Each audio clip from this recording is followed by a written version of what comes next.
Hi friends, today I am starting a new chapter called as consignment.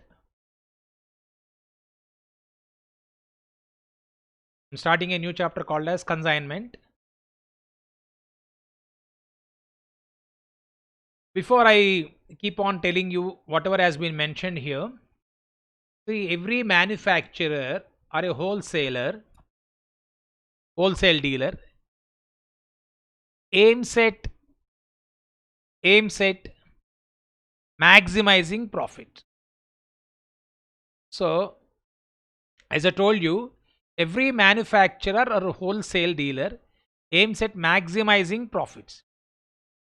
For this purpose he has to increase the sale of his goods. So in order to maximize profits, see,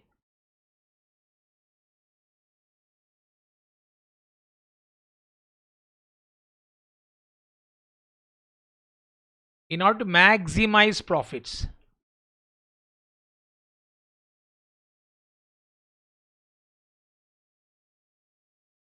maximizing of profits, one has to go for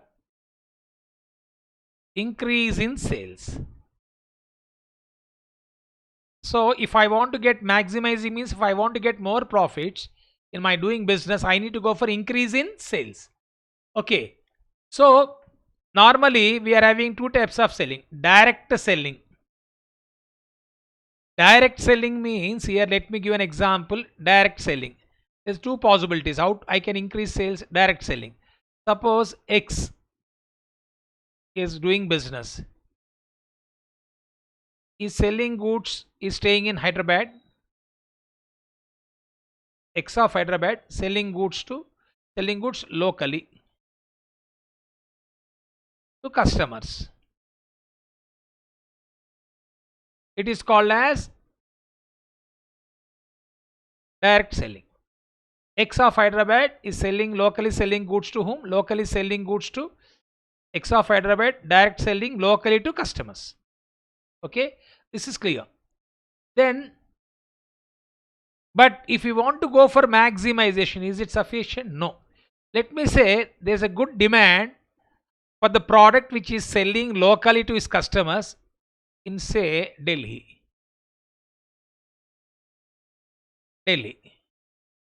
There's a good demand for the product which is being sold by X in Hyderabad. Like, let me say is a fruit vendor. The fruit vendor. Hyderabad is famous for grapes and also mangoes. We'll be getting variety of mangoes from suburban areas or surrounding districts of Telangana to Hyderabad. So grapes or mangoes, these two are very famous. So he is locally selling fruits in Hyderabad, but there's a good demand for mangoes, grapes in, say, Delhi. So he is at the time being is relying upon only local sales. Direct selling is locally. But if we want to go for expansion of his business, he has to either open a branch. So if you want to go for selling goods, he has to either open a branch, or he has to open a depots,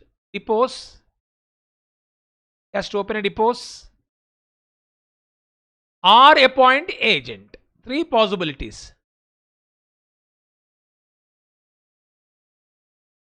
How he can go for expansion of business by selling fruits? Is a fruit vendor, I told you, in Delhi. He can is having option of opening a branch or opening a depots or agents. Now, opening a branch or a depots in different places involve more capital and huge expense of manpower, and that too he is staying in Hyderabad. He should be in Hyderabad. He should be familiar with the local conditions of Delhi. And again, there's a competition. He needs to give advertisement, publicity. I think this is an expensive option. Instead of that, he can go for appointing of an agent. So the agent is a local fellow. So he knows about the language which They speak in that particular Delhi local area, and he know the market conditions, and more importantly, agent is also having his own business. Try to understand. He may not be only an agent. He also may be agent of various other persons, or he may be having his own business. He's also same say fruit vendor. Now he want to act as an agent for mangoes or grapes which is coming from Hyderabad. So I think here the advantage for X is that he need not open a branch. He need not appoint a manpower there. Okay. So simply he can send the goods to agent. So agent will be able to sell the goods on behalf of the person who is dispatching the goods. Okay. Whatever this type of activities apart from direct selling, that means he's continuing direct selling, but he's also appointing a local fellow to sell the goods on behalf of X. This is what is called as consignment. This is what is called as consignment. Consignment means appointing local person to sell goods on behalf of the sender. This is what is called as consignment. So the meaning of consignment is, literary meaning is to sell. Literary meaning of consignment is to send goods. So this consignment is the alternative method to sell the goods in other places. If I am going to, instead of going for appointing agent, if I open a branch, it calls branch accounts. You are learning this chapter in CA Inter Group 1.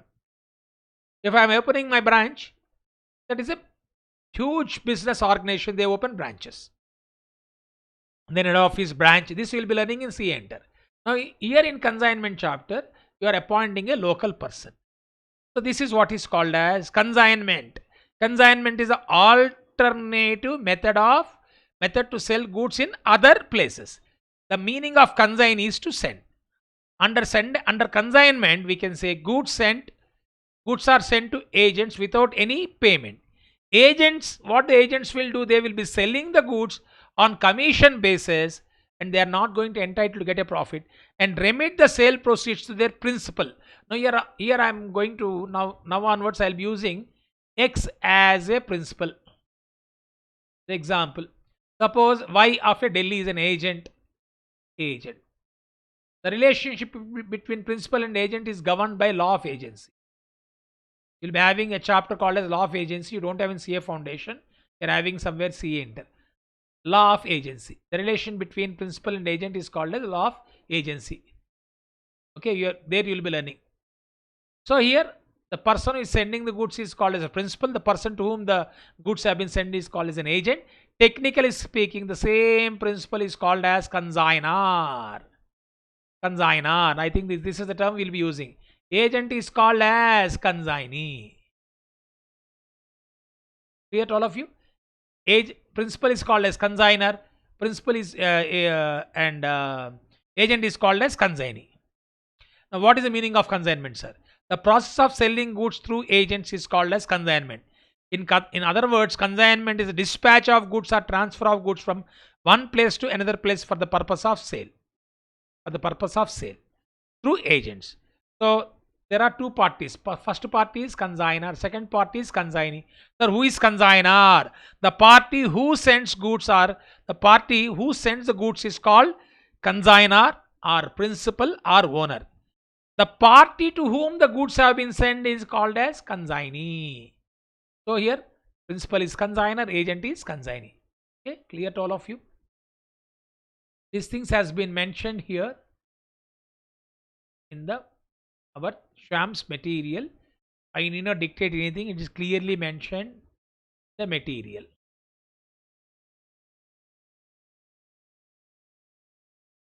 To consign means to send. This is the meaning. In accounting term, consignment account relates to account dealing with where one person or firm sends goods to another person. So this topic is about consignment account. On the basis of the goods will be sold and at the risk of the farmer. Risk of the farmer means consignor. So agent is only acting on behalf of his principal. Whatever the risk which is associated is not for agent. The risk is associated with the former means consignor. Important features. The party which sends the goods is called as consignor. The party to whom the goods are sent is called as consignee. Consignor is nothing but principal, I told you. Consignee is nothing but agent, I have told you. Principal, agent, or we can say is nothing but owner of the goods also, we can say owner. But we'll be using the term consignor only in accounts. Accounting language, we'll be using the term consignor. Consignee is an agent. Okay. Why we are doing consignment business? This is called as a special transaction. Why special transaction? This kind of activities generally won't happen regularly.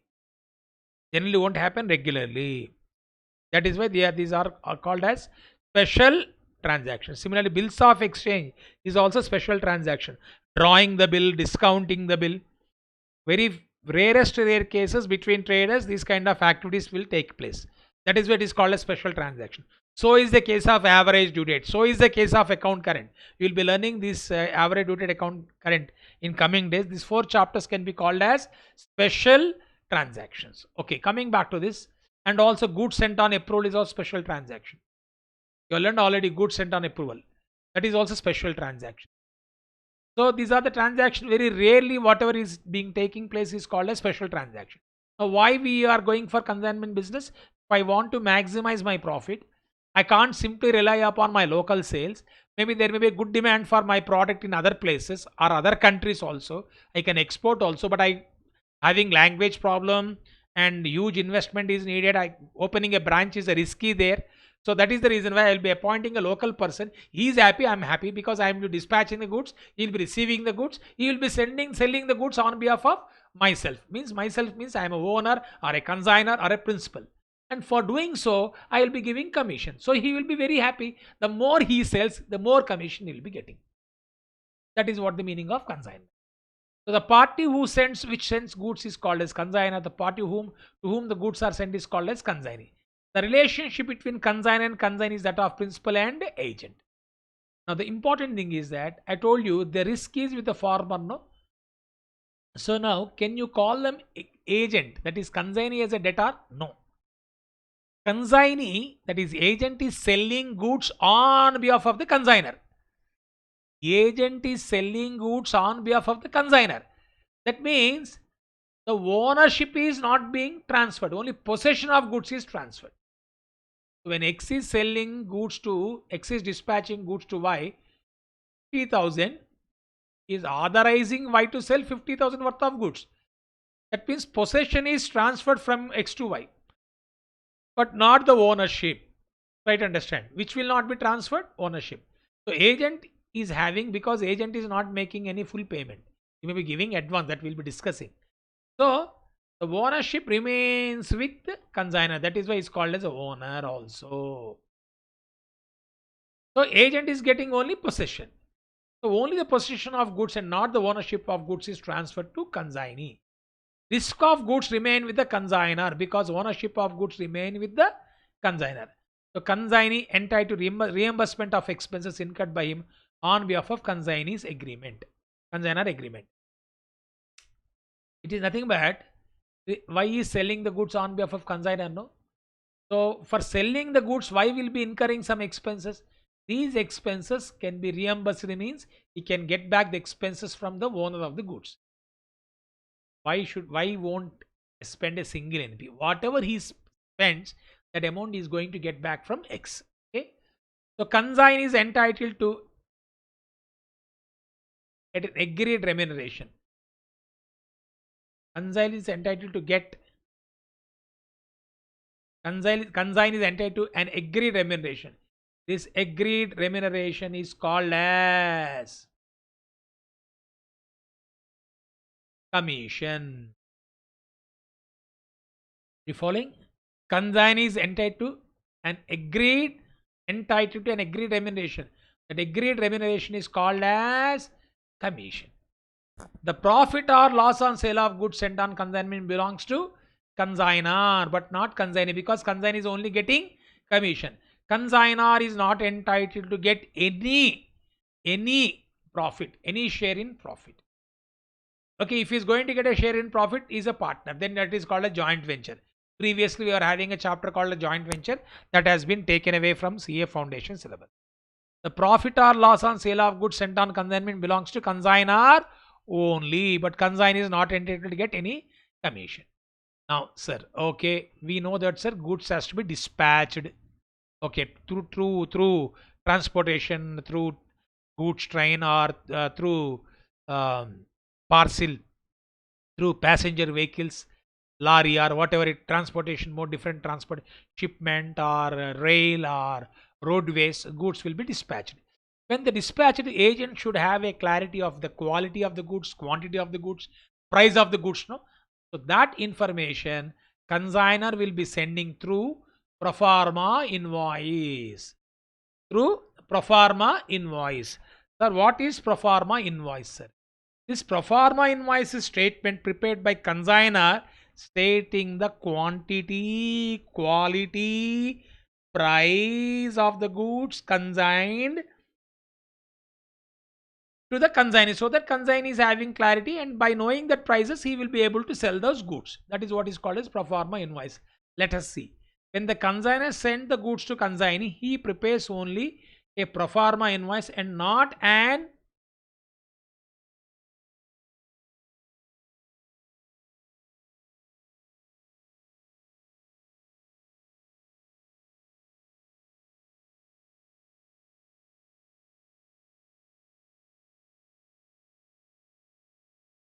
okay. When consignor sends goods to consignee, he prepares only proforma invoice and not an invoice. The invoice is different proforma. Proforma invoice is like a model. Like a model. It's not a real one. Real one means when you go to a shop, when you buy, they will be giving a bill, no? That is called as invoice. Invoice. Invoice will be getting, invoice means like voice. I communicate that I am getting like a bill. What is the price? He said 10,000. Okay. Fine. After bargaining, you get some 9,000. That 9,000 will be written on the bill. But invoice, that will be getting that in the form of, that is an evidence that we have purchased goods worth of rupees 9,000. So that is invoice. But proforma invoice is just for having a clarity of thought to consignee, because he needs to sell the goods. Without knowing the price of the goods, how can he sell? That is why a proforma invoice looks like an invoice but is really not one. The object of proforma invoice is only to convey information to consignee regarding quantity, varieties, and price of goods sent and expenses incurred, and not to make him liable to, and not make him liable like a trade debtor. That means we are not going to consider consignee as a debtor. When we can consider consignee as a debtor, once if he has sold the goods, if he is having the money, then we will be calling him as a debtor. Once goods have been sold by consignee, suppose I have sent 10,000 worth of goods to my consignee Y. Y has sold those goods. Once he has sold goods, then Y becomes debtor. But the moment I send the goods, the moment I dispatch the goods, he is not a debtor. The moment I dispatch goods, he is not a debtor. Clear to all of you? So then account sales. And account sales, this is clear. So proforma invoice is an information to, it's like a source.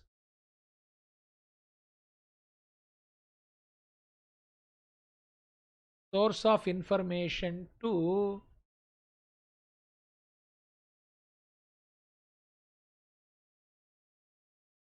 consignee, through which he can able to sell. Now account sales, now after consignee selling the goods, he will be sending a statement called as account sale.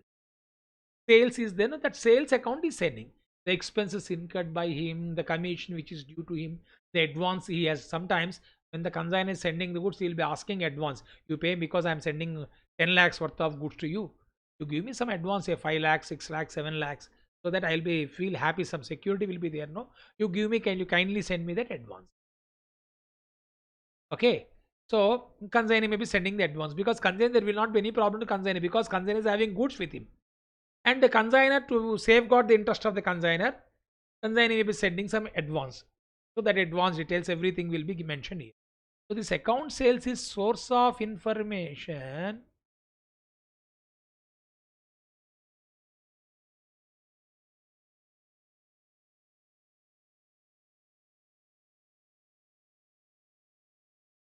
Source of information to consignor.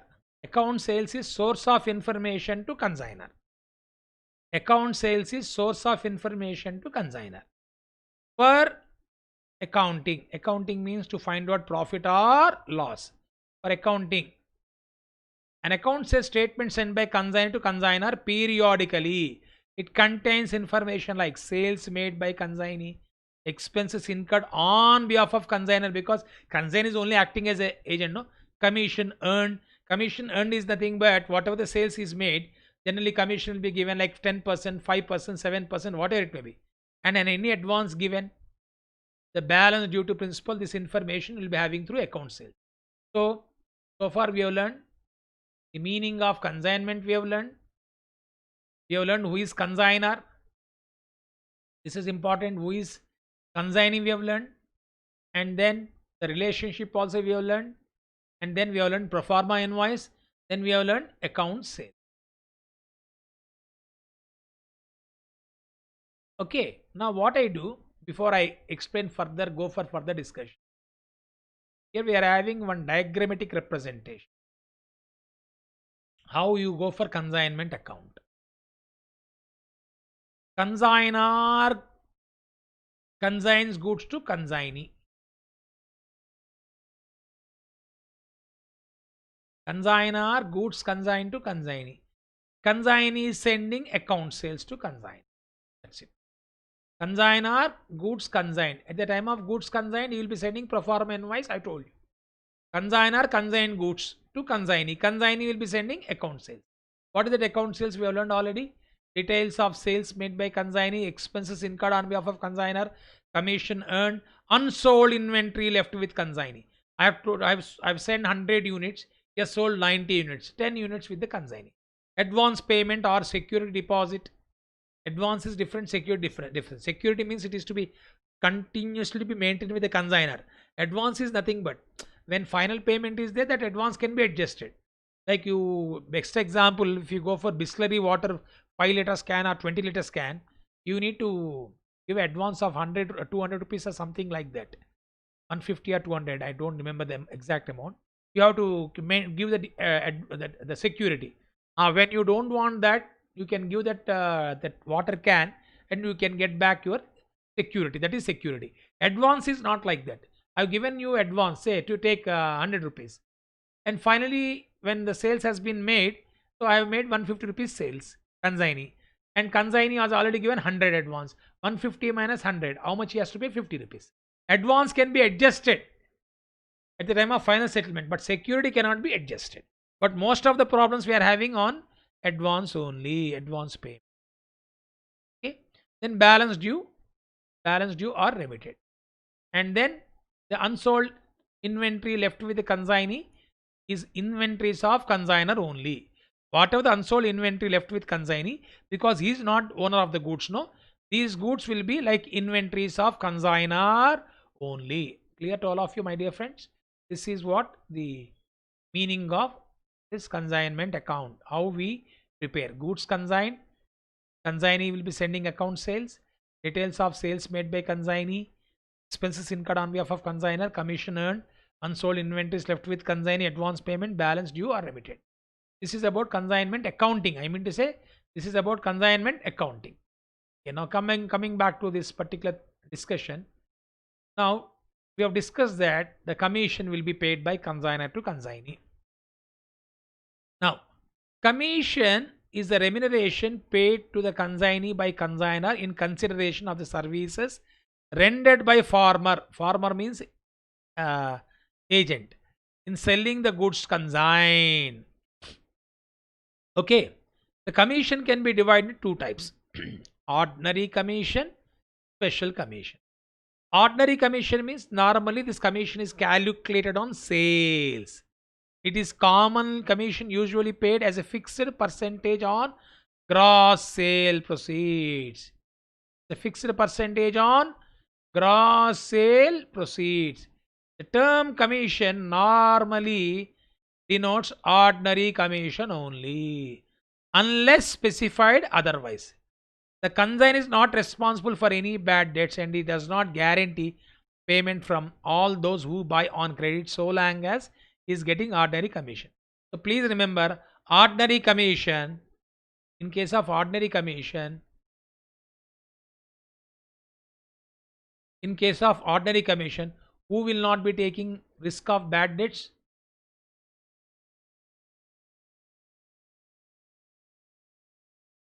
Consignee will not bear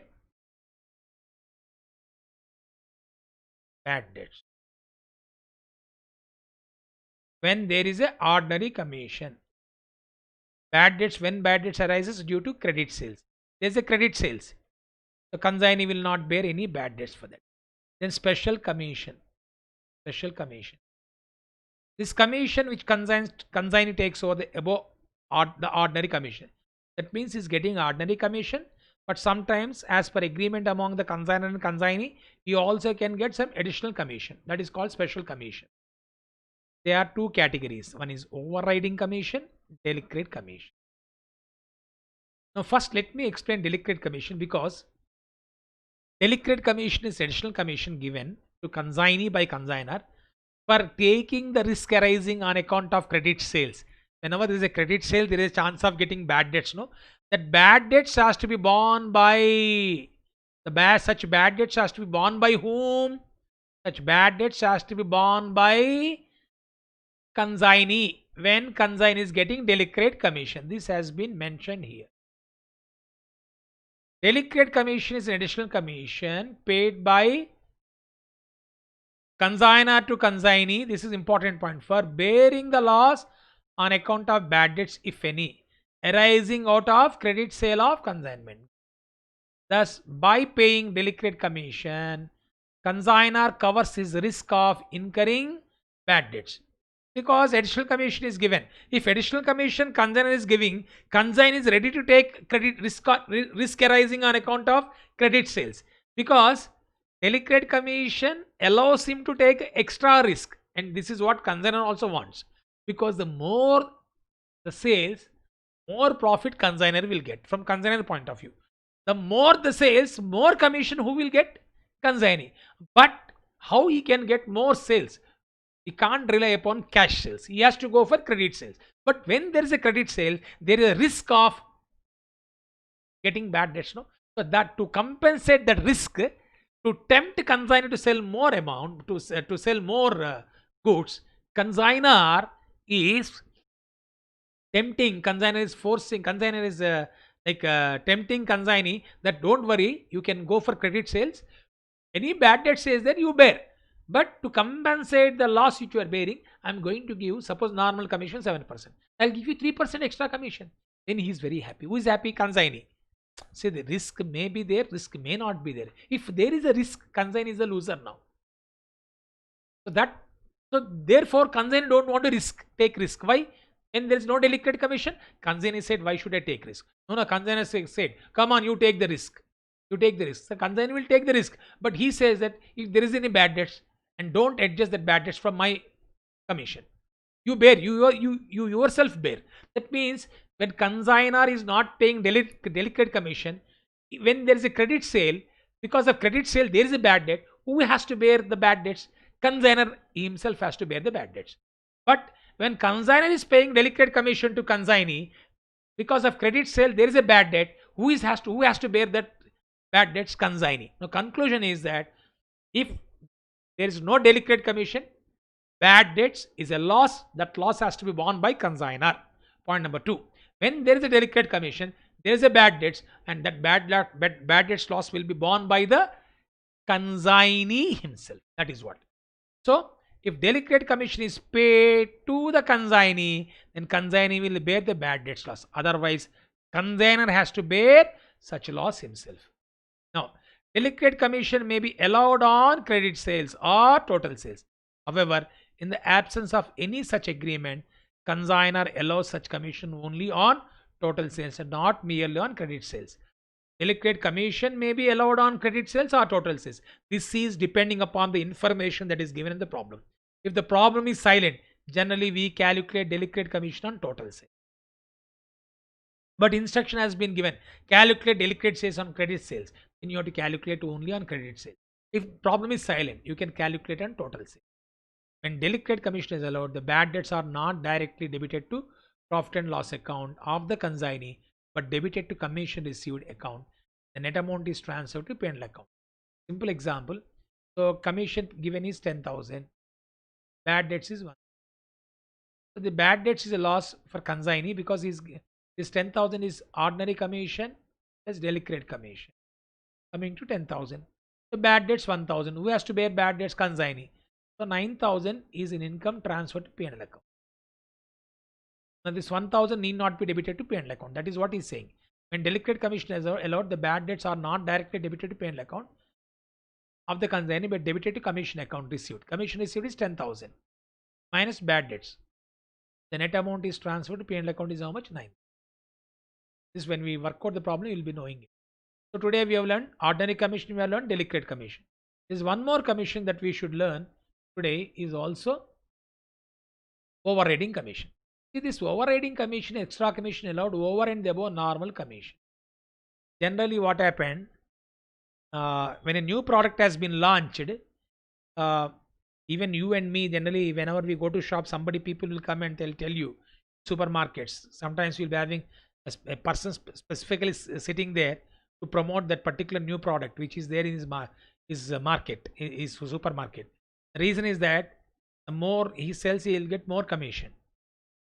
So that means it is very difficult for the shopkeeper to convince about the new product to the end customer. And we say that generally you may see sometimes when you want to see a new item which you are not used to it, he said, I'm using it, sir, I'm getting very good benefit and the price is also reasonable. He starts telling so many stories or so many things. Maybe that is real or maybe we don't know, but I think he has to put extra effort for convincing.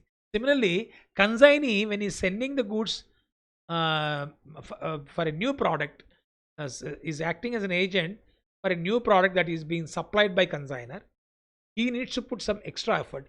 For putting that extra effort, the commission which is additional commission which is given is called as overriding commission. So this has been given. An agent is required to put in hard work in introducing a new product in the market, you need to give him overriding commission. Then where is entrusted with the work of supervising the performance of other agents particular area. This is first point, is that is because he's putting his effort, putting hard work of a new product in the market, because agents required to put in hard work to convince the people. Second, he's also been entrusted the why overriding commission, the reasons he's giving. First reason is since he's putting hard work when the new product has been introduced in the market to sell that product, he's putting a lot of effort. Second, he has been entrusted the responsibility of supervising the other agents in a particular area. He is a main agent, you're also having other agents, so that his job has been workload has been increased, no, to encourage him to do that. So another and additional commission also given, that is called the overriding commission. So here first point is he himself is putting effort in introducing new product in the market, for that services overriding commission. Or he has been appointed to supervise other agents, even that is also one of the reasons for getting the overriding commission. And then, and this is important point, very interesting point, for effecting the for sales at a price higher than the price fixed by the consignor. Consignor has told consignee, you sell this product for 100 rupees. And he has put a condition, consignor, if you can sell this product more than 100 rupees, suppose 100 rupees I have told you to sell, consignee, I have told consignee to sell 100 rupees. Consignee has sold 120. So what is that excess price? 20 rupees. That 20 rupees excess price, because he has sold, no, I will tell you, you will be getting 5% on the 20 rupees. Giving commission. Consignee will be happy, consignor will be happy. So when consignee is selling goods at a price fixed by the consignor more than at a price fixed by the consignor, so this is also one of the reasons for getting overriding commission. So depending upon the terms of the agreement, overriding commission may be calculated on the actual total sales. This is point number 1. Or on difference between actual total sales and sales at a specified selling price. Here I told you 120 minus 100. I've told consignor to sell it at 100, but he's selling at 120. So what is additional sales? 20 on that commission. However, in the absence of any such agreement, overriding commission should be allowed on the difference between the actual total sales and sales specified at selling price. Ordinary commission should be allowed only on total sales specified at sales price. So we are having two types of commission. This also we see when you work out the problem. Simple words, overriding commission generally will be the difference between selling price fixed or invoice price fixed by the consignor and actual sales. The difference between, so the selling price is 100 or invoice price is 100. What is invoice price also we'll learn. This 120 rupees is called as selling price. So selling price, this is actually invoice price or selling price. Price fixed is 100. So he's getting 20 rupees more than, he's selling 20 rupees more than actual sales. This is what is called as difference between actual total sales at a specified selling price or invoice. Actual total sales 120. Sales at specified selling price or invoice price is 100. What is the amount you are getting? 20. On that 20, overriding commission we pay. That all of you. This also we have completed. Then next, advance. It is common trade practice for consignor to demand some advance from consignee as a security for the goods dispatched to him. I told you, no, if I send 10 lakhs worth of goods, I'll be asking him to give advance or security. I told you, the difference between advance and security, I've told you. It may be in the form of cash, bank draft, or in the form of bills of exchange. The advance received from consignor should be not be created to consignment account. It is not a part of sale of proceeds. Advance is something which is different. It cannot be transferred to consignment account. You will be learning how to do that. For the time being, just keep quiet. Just try to listen to this. Don't worry about it. The advance received from consignee should not be created to consignment account, and as it is not a part of the sale proceeds, because advance is something nothing but since 10 lakhs worth of goods I have sent to you, you are sending me 5 lakhs or 6 lakhs, whatever it may be. The advance will be adjusted against the amount due from the consignee when the accounts are finally settled. When final payment is made, this advance can be adjusted. This I have already told you. In some cases, bill may be drawn on the consignee. He is not in a position to pay advance. The consignor can discount the bill with his bankers. We have learned in bills of exchange. The advance also can be in the form of bills of exchange. Consignor is drawing a bill on consignee. Consignee is accepting. And consignee is like a drawee. Consignor is like a drawer. And consignor can go to bank and discount the bill and he can get the money. In such a case, the value of the bill as advance, so accept will be deducted from the sale proceeds. The discount paid to bank shall be charged to P&L account and not to consignment account, as it represents cost of raising finance. So we have learned entry bank account data, discount account data to bills receivable, no? In previous chapter, bills of exchange. The discount on bill will be transferred to profit and loss account. It is called as a finance charge, but it is not related to cost of consignment. Any expenditure in selling the goods on consignment basis will be debited to consignment account. Sir, what is consignment account? We'll be learning. This is a nominal account, my dear friends. Through consignment account only, you'll be able to get profit or loss on sale of goods on consignment. So this discount on the discount on bills discounted with a bank will be transferred to profit and loss. These things we'll be learning later on. In invoice price and loading at appropriate time, I'll tell you. So now, so far, what we have learned here,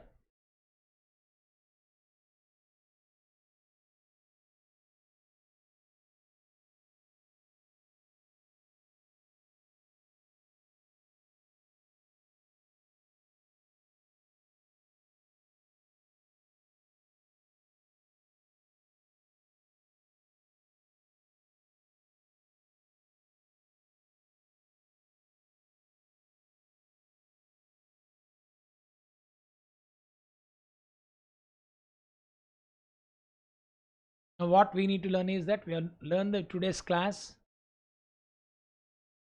meaning of consignment. We have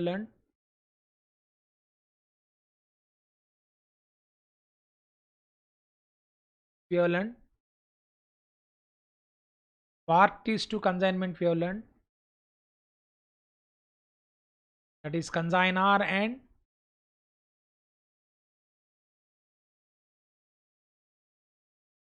We have learned about these two, consignor, consignee.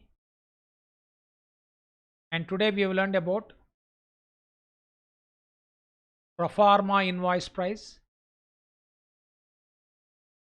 This also we have learned. And then we have also learned account sales. I told you, source of information for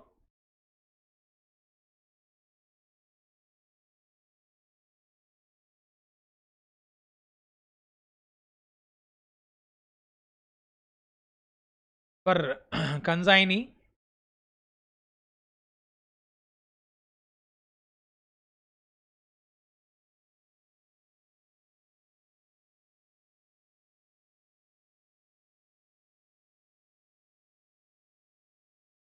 Source of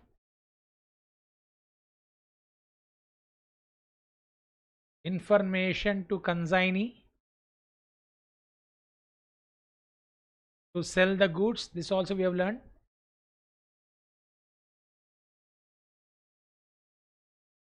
Then next we went for account sales.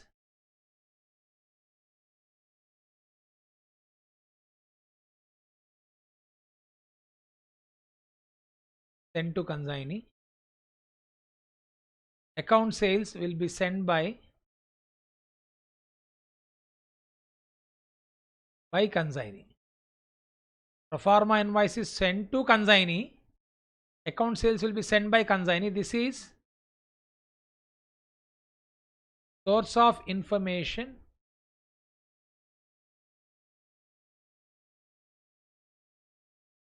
for maintaining accounts by consignor. Okay, this we have learned. Then after that we went for types of commission. We have learned ordinary commission is calculated on normal sales. Delicate commission is also calculated total sales. Ordinary sales are total sales unless otherwise specifically mentioned. There I have told you, delicate commission is given by consignor to consignee. Bad debts, loss on bad debts should be borne by consignee. If consignor is not giving delicate commission, who has to bear the bad debts? Who has to bear the bad debts? Consignor himself has to bear the bad debts. Types of commission. This is, I told you about ordinary commission, delicate. And overriding commission, whenever a new product has been launched in the market, or whenever agent has been, consignee has been appointed as to supervise the other agents, or whenever consignee is selling the goods at a price which is more than the price invoice price or selling price, in such case a special commission is given, called as overriding commission. Types of commission also we have learned. Then after that we have learned about the meaning of advance. Advance is nothing but when consignor is selling the goods to consignee, consignee will be naturally uh, will be asked to pay some advance. A huge amount of goods has been dispatched, and that advance is again adjusted against the finally amount due from consignee. I think these things, these basic things we have learned in today's class. I think so far it is okay. Now the remaining things what we need to learn is about there are few things we'll be learning.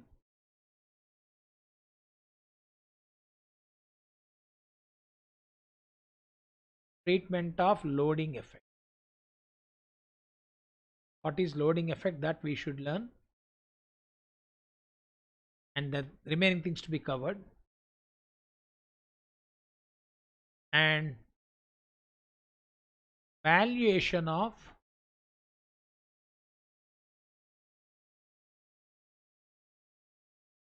unsold stock and valuation of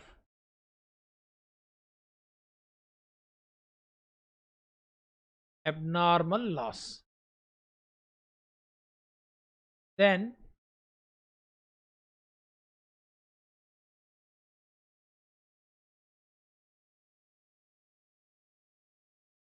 treatment of normal loss,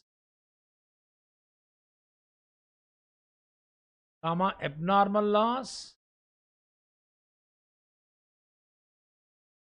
and unsold stock.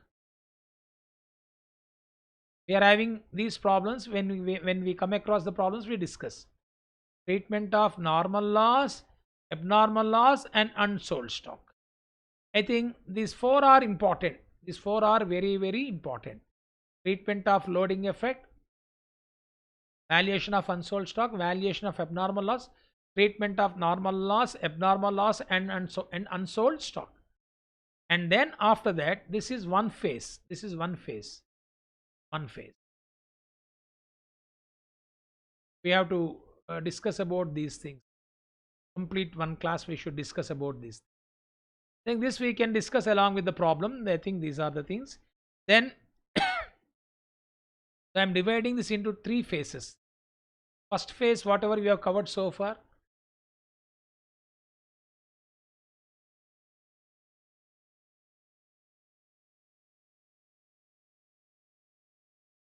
This is about first phase. This is about second phase. In the third phase, we are having the entire topic. I am dividing three classes. I want to finish off this. Third part is accounting treatment.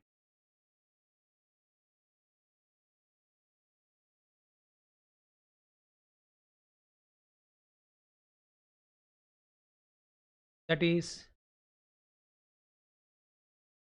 journal entries, comma, opening of necessary ledger accounts,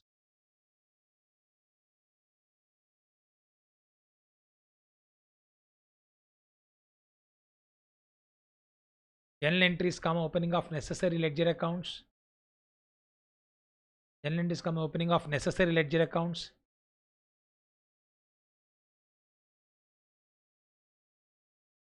the books of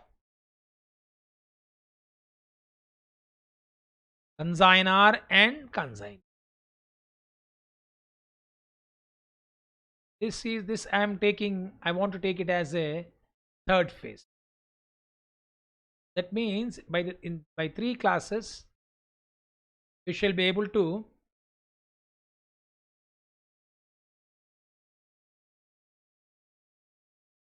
three classes time. You should be able to understand this thing. Three phases. First phase, tell me. This we have completed. I think you got the clarity. This theory based. That's the meaning of consignment, parties to consignment, pro forma invoice by account sales, types of commission advance, treatment of loading effect, etc. Okay.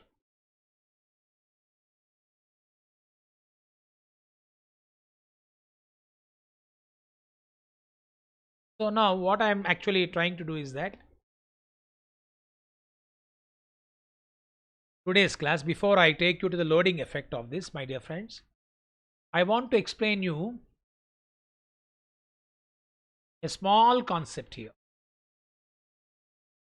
Today's class, before I take you to the second phase of the discussion, treatment or loading effect, some basic things which we have learned bit of it in called as final accounts, if I am not sure, or maybe in goods sent on approval. So I want to give you the loading effect. Loading effect means generally when consignor is sending goods to consignee, and consignor is sending goods to consignee, consignor may be sending goods at a cost price or invoice price. So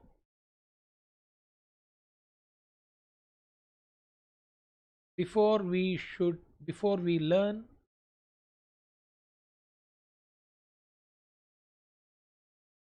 about loading effect,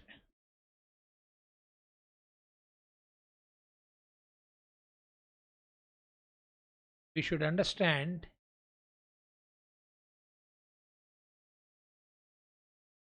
that there are two prices: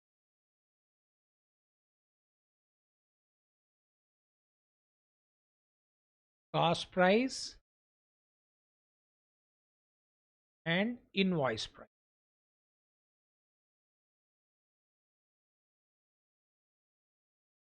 This invoice price is also called as sometimes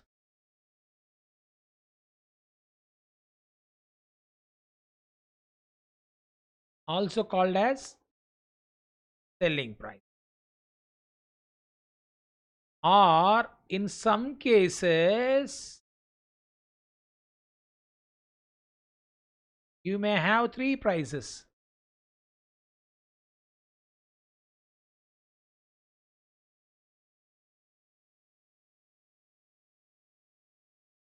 CP cost price, invoice price, selling price.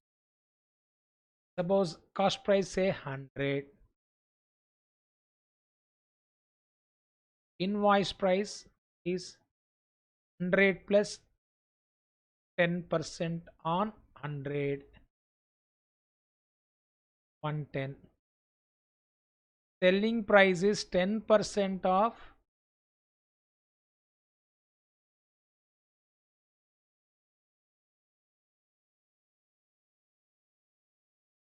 invoice price is 10% of 100, that is 100 plus 10% of 100 will become 110. Selling price 10% of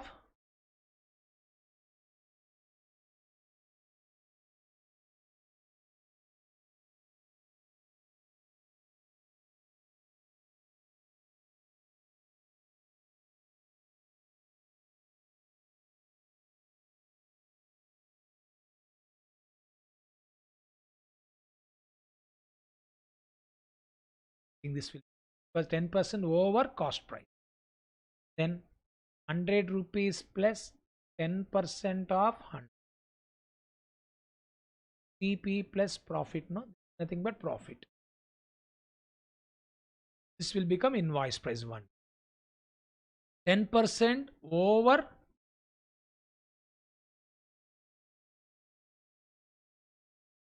invoice price, if I say 10% over invoice price. Therefore, selling price is equal to invoice price plus profit. Invoice price 110 plus 10% of 110. Much it is that 10% of 110. 110 into 10%. It is coming to 11. So 110 plus 11, it become 120. In some cases, cost price is different, invoice price is different, selling price is different. But this concept, very rarest rare cases.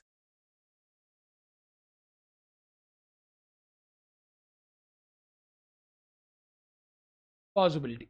This kind of things you are having in CA Inter and CPT MCQs, we used to have one or two problems. Possibility. Rarest rare cases, possibility. Now, but which one we should talk about now importantly? Two prices, cost price, and invoice. We are talking about two prices. So sometimes we need to find out the information of cost price. If nothing is mentioned, it also can be called as selling price. Also called, but sometimes selling price is different invoice. Reasons I told you. Now for the consignment chapter, these two prices we are having. Now, how to find out this? That I am going to give you an example. Example 1. When information of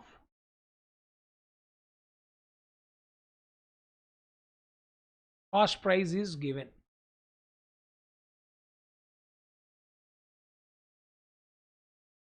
percentage of profit on cost price. Find out invoice price. For the time being, I'm assuming invoice price and sales price are same. So that this calculation is useful not only for consignment chapter, you are having inventory, goods sent on approval at CA Foundation, and single entry, branch accounts, department accounts in CA Inter. Okay. So I think in that context, this information I'm giving. When information of CP is given with percentage of profit on CP, then find out invoice price or sale price. Example.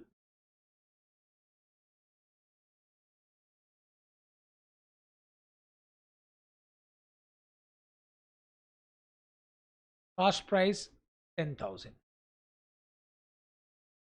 Percentage of profit on cost price 20.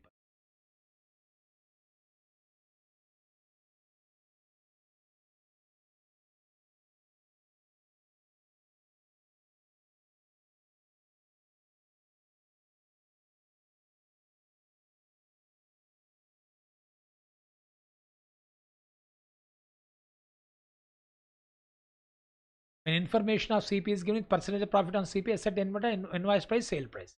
CP 10,000. Percentage of profit on CP 20%. Then he is asking you to find out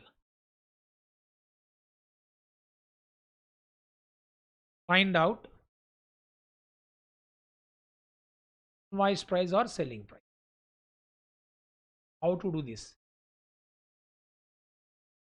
Our sales price is equal to cost price plus profit.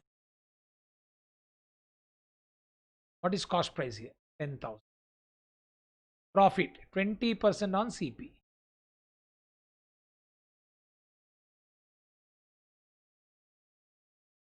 It is coming to 12,000, no? Clear to all of you? 10,000 plus 10,000 into 20%. It is coming to 2,000. So what is the profit? 2,000. 10,000 plus profit is equal to, this is very simple. You all have learned in 6th class or 7th class mathematics school level. So this is simple. Second one also simple. When find out IP or SP. IP or SP is equal to CP plus profit. Second situation.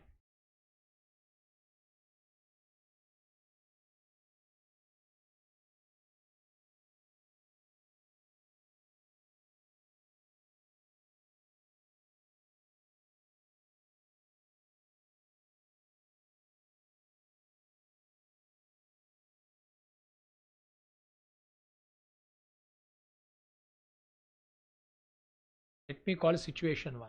Okay. Situation 1. Then situation 2.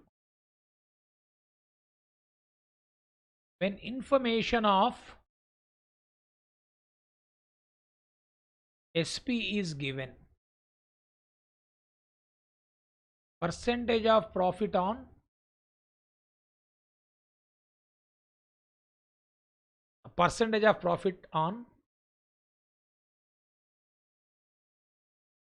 SP. Then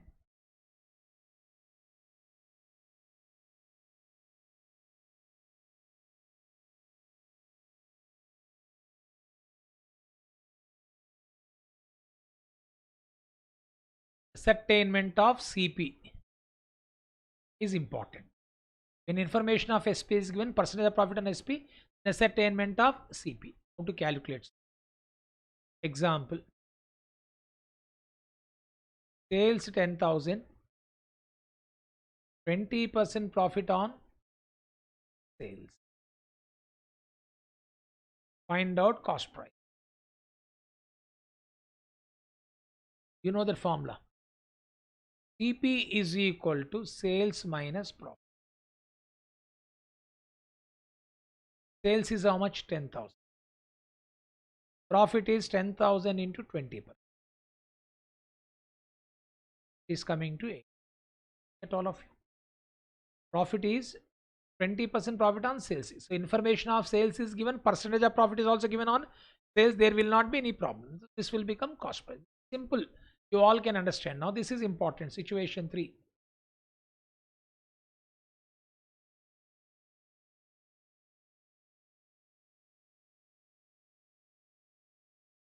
When information of CP is given,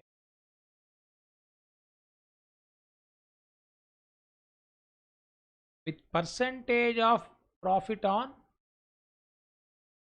invoice price or selling price is given.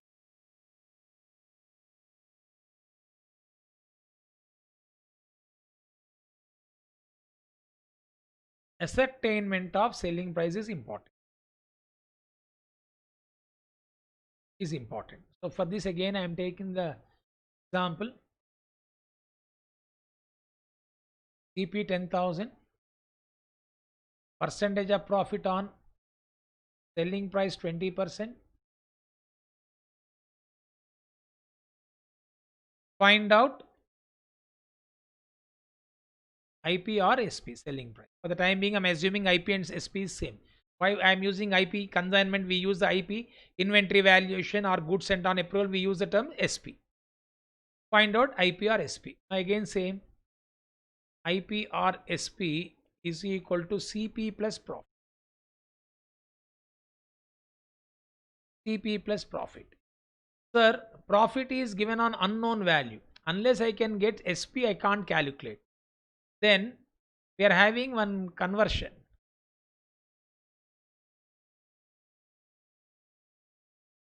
For converting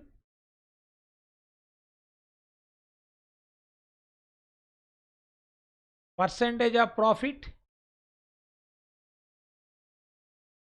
from SP to CP, you need to get SP to CP, no? SP is bigger or CP is bigger? For converting SP to CP,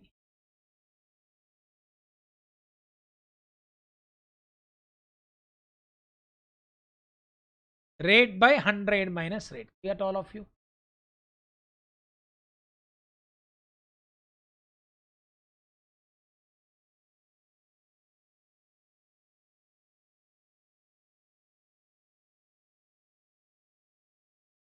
So for converting percentage of profit from SP to CP, formula rate by 100 minus.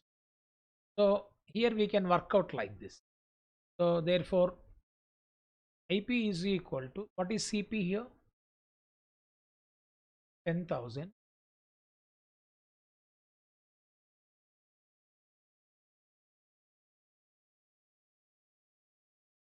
plus 10,000 20 by 80.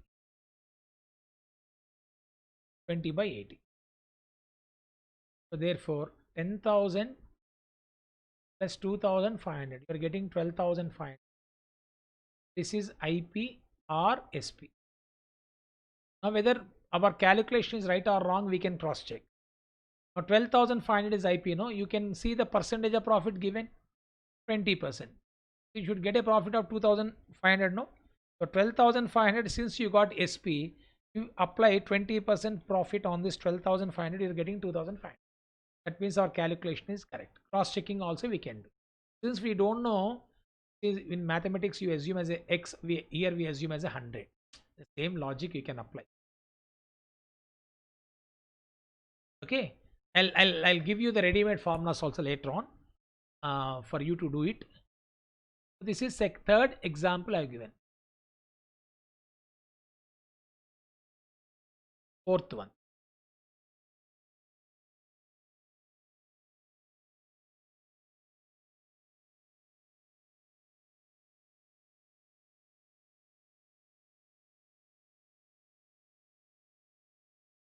When information of SP is given,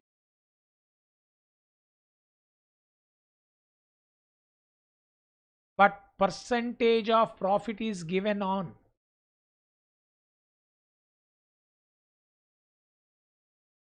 cost price.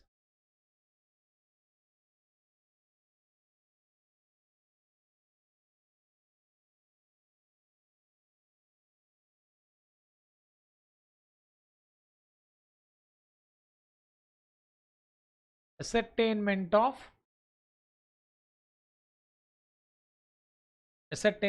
an information of SP is given, but percentage of profit is given on CP.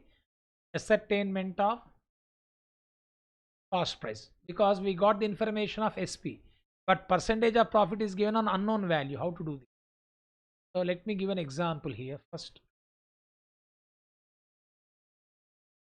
sales 10,000.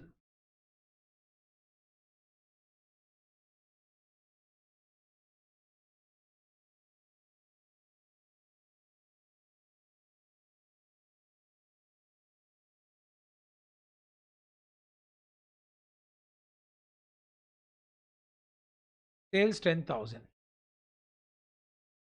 Percentage of profit on CP 20%. 20%. Find out cost price. So I'm giving here one formula before I do that.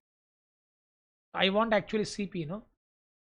CP is equal to SP minus profit. This is the formula. So here for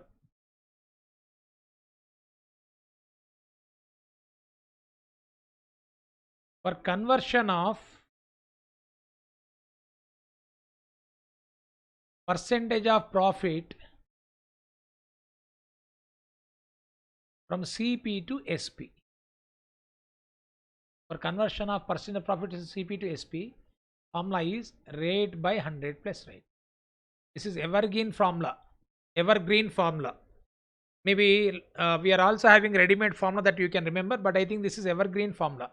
You can apply this is in simple words. You can calculate. This will be useful for even next level also. For conversion of percentage of profit from CP to SP, formula is rate by 100 plus rate. So what is to be done here? So now here cost price is equal to selling price. Selling price I told you 10,000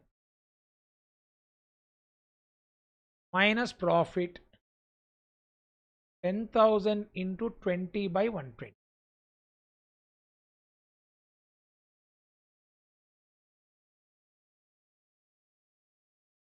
We are getting 1,667.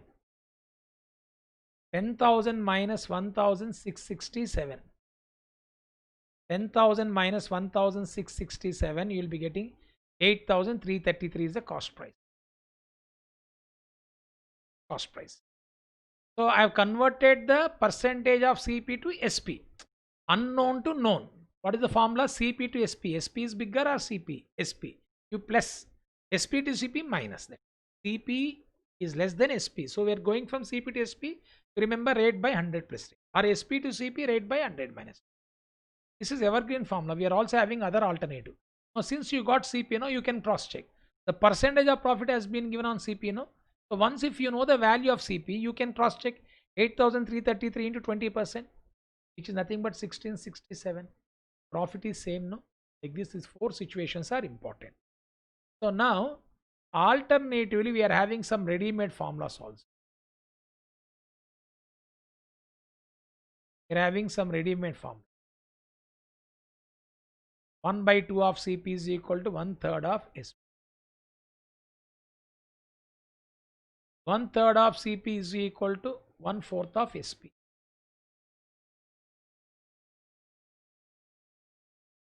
1/4 of CP is equal to 1/5 of SP. 1/5 of CP is equal to 1/6 of SP. You can continue as long as you can find out the percentages. 1 by 2 means 50% is equal to 33.33. 33.33 is equal to 25%. 25% is equal to 20. 20 is equal to 16.67 like this. Simple words, you can see CP, the denominator 2, no, if you add it is become 3.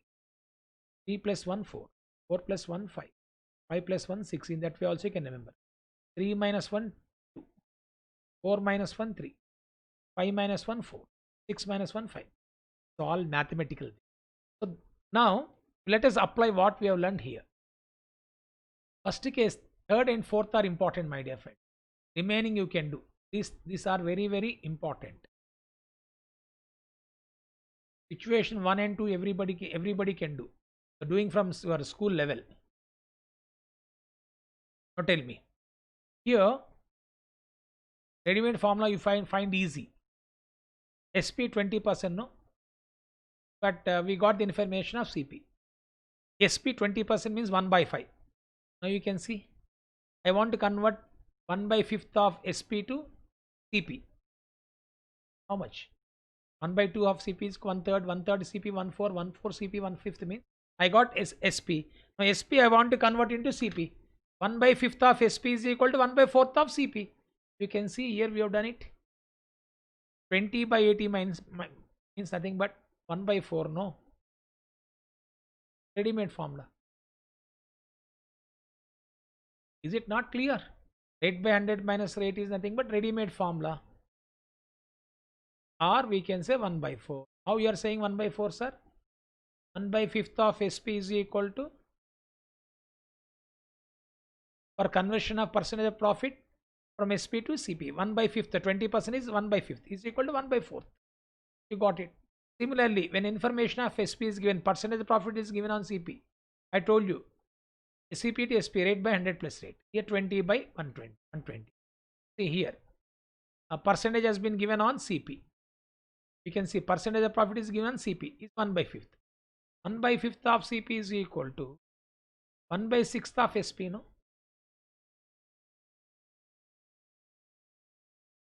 So 20 into 1/2, or we can say 1/6. 20% is CP. I'm converting into SP. 20 by 120 is equal to 1/6. Like that, ready-made formulas also you can remember. This you can do for 25%, 30%, 33.33, 20%, 16. But you're having odd percentage, 60%. Then which is important, sir? This is important. I repeat once again. For conversion of percentage profit from CP to SP formula, rate by 100 plus rate. Rate by 100 plus rate. Now for conversion of percentage of profit from SP to CP, I told you, rate by 100 minus rate. Conclusion, repeat once again. Conversion of SP to CP. SP is higher, CP is lower. Rate by 100 minus rate. CP to SP. CP to SP. Conversion of percentage of profit from CP to SP. Rate by 100 plus rate. Sir, why this is relevant, sir? Relevant is that when I talk about, we should, before learn about loading effect, we should understand that there are two prices, cost price and invoice price, or in some cases three. I think this is, for the time being, I told you, is not significant. Why this is important is, loading effect is nothing but, loading is different between invoice price and cost price. That means I need both prices. Sometimes one price is given, other price is not given. How to find out the other price? That is what.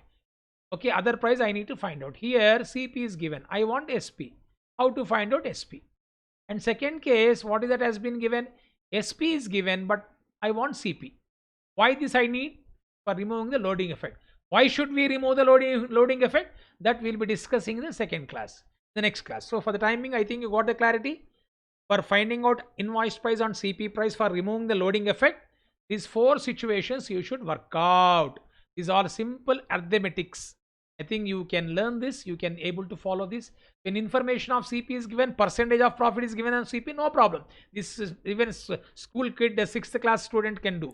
When information of SP is given, percentage of profit is given on SP, also you can do. Only the question is, when information of CP is given, percentage of profit is on SP, that SP percentage is to be converted to CP, because unknown value percentage is to be converted to known value percentage to find out profit, then in order to find out the missing information. Similarly, when information of CP is given, SP is given, percentage of profit is given on CP, CP percentage has to be converted into SP. So for that I told you, ready-made formula 1/2 of CP is equal to 1/3 and so on, or percentage of CP to SP rate by 100 plus rate, percentage of SP to CP rate by 100 minus rate. That is evergreen formula. With that information we can find out, either if you want invoice price, we can find out invoice price, or it also can be temporarily called as selling price. The selling price concept is useful for goods sent on approval and inventory valuation. No, so therefore you should understand that this percentage is very significant, particularly for loading effect. Loading effect is the difference between, for consignment chapter we will be using two terms, cost price and invoice price. Sometimes cost price is to be ascertained, sometimes invoice price to be ascertained. In that context I have explained in detail. So tomorrow's class will be looking at these things: treatment of loading effect, valuation of unsold stock, valuation of abnormal loss, treatment of normal loss, abnormal loss and unsold stock. Generally this, I think this we can discuss when we work out the problem. These three things first we complete. If time permits, we also can go for accounting treat. Okay, my dear friends. So we'll meet in the next class. Till then, goodbye.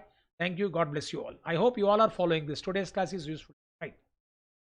Today's basics will be useful for the various chapters, and not only for CA Foundation. Coming classes also it is useful. Okay, good luck. We'll meet in the next class.